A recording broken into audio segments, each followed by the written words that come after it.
சீதோசன நிலை மாறும்போது வைரஸ் தொற்று ஏற்படுவது வழக்கம் என்று வல்லுநர்கள் கூறுகின்றனர். பறவை காய்ச்சலாக இருந்தாலும் சரி, தற்போது கேரளாவில் புதிதாக வந்துள்ள வைரஸ் தொற்று காய்ச்சல் இருந்தாலும் சரி, அரசு மிக கவனத்துடன் இதனை கையாள வேண்டும். பொதுமக்களிடம் விழிப்புணர்வு ஏற்படுத்த வேண்டும்.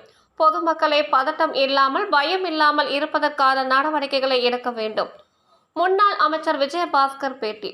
புதுக்கோட்டையில் எடப்பாடி பழனிசாமி பிறந்த நாளை முன்னிட்டு புதுக்கோட்டை ஜல்லிக்கட்டு சிலை அருகே கோடைக்கால தண்ணீர் பந்தலில் முன்னாள் அமைச்சர் விஜயபாஸ்கர் தலைமையில் பிரம்மாண்டமான கேக் வெட்டப்பட்டது. இதனைத் தொடர்ந்து 1000 பேருக்கு அசைவ பிரியாணி, முட்டைகள் வழங்கப்பட்டன.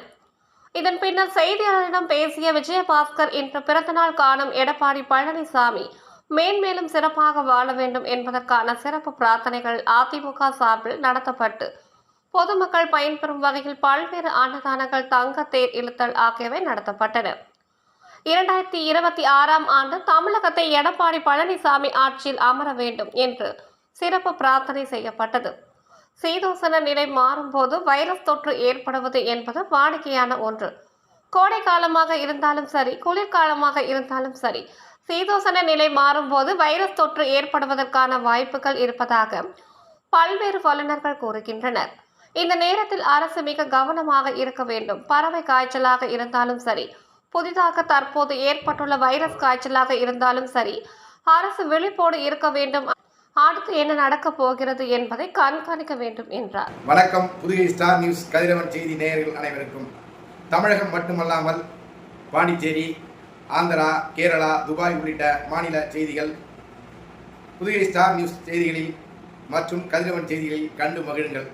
சப்ஸ்கிரைப் செய்யுங்கள், லைக் செய்யுங்கள், ஷேர் செய்யுங்கள். நன்றி, வணக்கம்.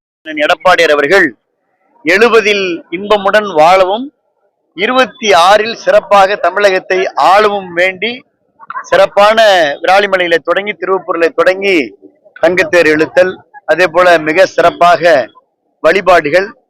இங்கே 2000 பேருக்கு இளைஞரணி சார்பில், இங்கே பழனிவேல் சார்பில் அன்னதானம், அதே போல 2000 பேர் சார்பில் பாசறை சார்பில் அன்னதானம் என தொடர்ந்து நகர கழகத்துடைய சார்பில் குடைகள் வழங்குது, சேட்டு சார்பில் விசிறி வழங்குறது, குடை வழங்குறது, ஐஸ்கிரீம் பந்தல் என போட்டி போட்டுக்கொண்டு இந்த பிறந்தநாள் விழாவை மிக சிறப்பாக ஏழை எளிய மக்கள், தாகத்தோடு தமிழகத்தில் தவிக்கக்கூடிய மக்கள் பயன்பெறத்தக்க வகையில் அதிமுக எளிமையான முறையில், அதே நேரத்தில் மற்றவர்களுக்கு, மக்களுக்கு பயனுள்ள முறையில் இந்த பிறந்தநாள் விழாவை கொண்டாடி கொண்டிருக்கின்றோம். மகிழ்ச்சி, வாழ்த்துக்கள். இல்ல, பொதுவாவே இந்த நம்ம சீதோசன நிலை மாறுகின்ற பொழுது வைரஸ் தொற்று பரவுவதற்கு உண்டான வாய்ப்புகள் எப்போதுமே அதிகம். கடுமையான வெயில் காலத்திலையும், இல்ல மழை காலத்திலையும், குளிர்காலத்திலையும் இந்த சீதோஷ்ண நிலை மாறுகின்ற பொழுது அந்த வைரஸ் ஆக்டிவேட் ஆகிறதுக்கு உண்டான வாய்ப்புகள் இருக்கிறதா வல்லுநர்கள் சொல்றாங்க. அது மாதிரியான இந்த நேரத்துல மிக கவனமாக அரசு, நான் ஏற்கனவே பலமுறை சொல்லுகிறேன், அது பேர்ட் ஃப்ளூவா இருந்தாலும் சரி, இப்ப புதிதாக தோன்றக்கூடிய இந்த வைரஸாக இருந்தாலும் எப்பொழுதுமே பொது சுகாதாரத்துறை விஜிலண்டா, விழிப்போடு இருக்க வேண்டும். அடுத்தடுத்து என்ன நடக்க இருக்கிறது என்ற நகர்வுகளை கண்காணிக்க வேண்டும். பொதுமக்களுக்கு தேவையான விழிப்புணர்வை ஏற்படுத்த வேண்டும். பொதுமக்களை பதட்டம் இல்லாமல், பேனிக் ஆகாம, பயம் இல்லாமல் வைத்திருக்க வேண்டியது அரசினுடைய பொறுப்பு, கடமை.